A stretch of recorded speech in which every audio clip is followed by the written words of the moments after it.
To find a coronavirus vaccine are happening in Metro Atlanta as well as other parts of the country. That's right. Also in the works, discussions on how to exist without a vaccine.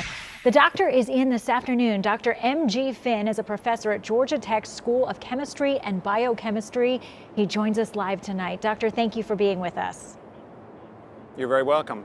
And I'm going to have the first question for you tonight. I know a lot of people are asking this because we're hearing it more and more now as we get into the phasing of this pandemic. What is immunity? And if you've had COVID-19, can you get it again? Well, I wish I could give you a definite answer. We don't know yet, but the signs are pretty good. And I say that because there are now studies coming out from a number of countries that show that people who have had symptoms and recovered by and large carry antibodies to the virus. Antibodies are the molecules that our body makes to fight off an infection.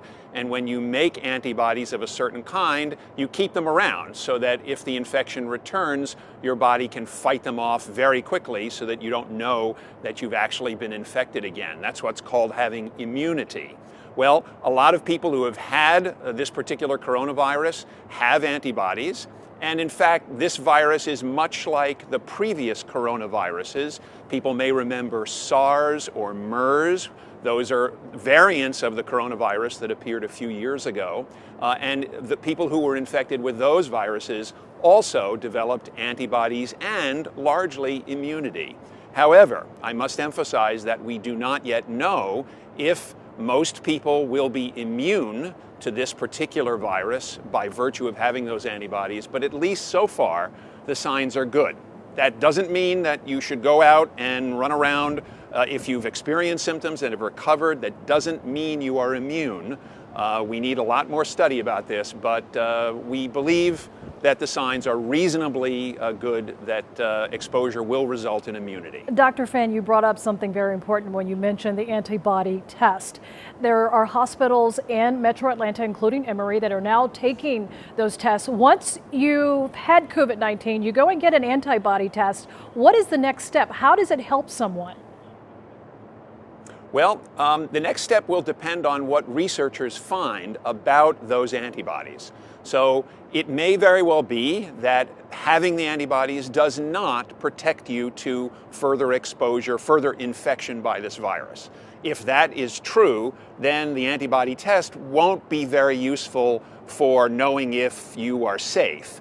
But as I say, knowing the history of these kinds of viruses and how our bodies have responded to them in the past, the chances are good that if you get an antibody test, and there will be various levels of antibodies that you will be informed about, the chances are good that hopefully soon we will be able to say, yes, you are likely to be resistant or protected from further infection. But right now, we do not yet know how to interpret that antibody test.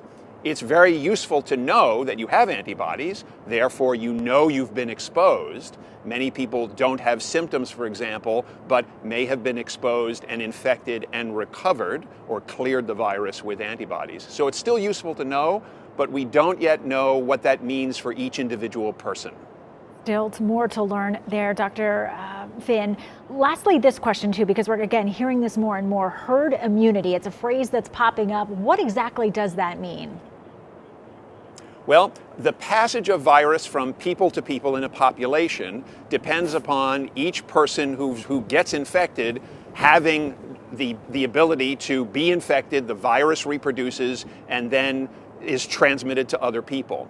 If enough people in a population don't allow the virus to be reproduced in their bodies, in other words, they don't spread the virus, then that means that it's more difficult for the virus to spread to other people. That's what's called herd immunity, and it really is a numbers game. You need a certain percentage of the population to have this protection in order for the propagation of the virus to others to be slowed down. Now, the exact percentage that you need depends upon how good the virus is at getting from person to person. And this is something, even that, we don't know for sure about the coronavirus, and it will vary depending upon the population, what what your risk factors are. The elderly, those who are immunocompromised, others with certain pre-existing conditions will have a much greater ability to be infected and therefore to pass the virus along. So herd immunity is a real concept. It works, but we don't yet know what the level is to achieve herd immunity for coronavirus, nor in fact do we know if it's possible, although we suspect that it will be. Dr. Finn, we certainly appreciate your time and your insight. This is Dr. Finn, professor and chair of James Carlos Pediatric Technology at Georgia Tech.